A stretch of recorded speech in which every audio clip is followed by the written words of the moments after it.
বীরভূম লোকসভা কেন্দ্রের একই আসনে জোড়া পদপ্রার্থী। রাজনৈতিক মহলে শুরু হয়েছে জোর জল্পনা। বীরভূম লোকসভা কেন্দ্রে দেবাশিস ধরের বিকল্প প্রার্থী দিল বিজেপি। রাজ্যের সাধারণ সম্পাদক জগন্নাথ চট্টোপাধ্যায় আজ নিজে দেবতনু ভট্টাচার্যের নামে এক বিকল্প প্রার্থীকে সঙ্গে নিয়ে এসে মনোনয়নপত্র জমা দেন সিউড়ি জেলা শাসকের অফিসে।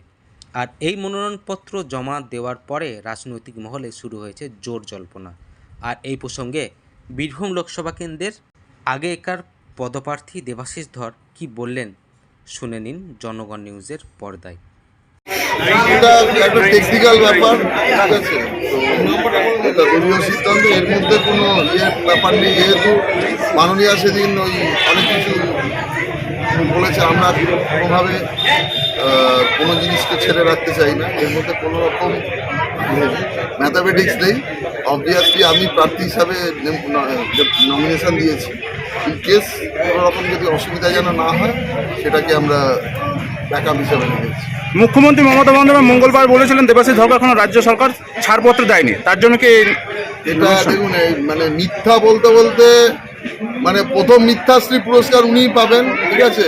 উনি ছাড়পত্র দেওয়ার কেউ নয়। প্রথম কথা, আমি কেন্দ্রীয় সরকারের অধীনস্থ কর্মচারী, আমার চাকরি আমি পেয়েছি রাষ্ট্রপতির অনুমোদনে, এবং আমি রেজিগনেশনও রাষ্ট্রপতি অনুমোদন দিয়েছেন, ওনারা যেটা ফরওয়ার্ড করেছিলেন, এবং সেই জিনিসটা রাজ্য সরকার আমাকে যথাযথভাবে জানিয়েছেন। এটা সম্পূর্ণ মিথ্যা, উনি বিভ্রান্ত করছেন মানুষকে।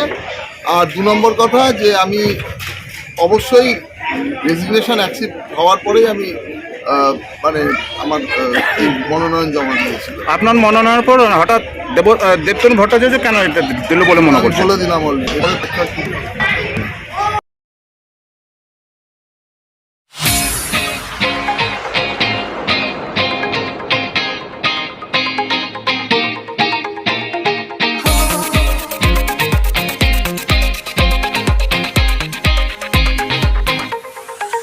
Oh,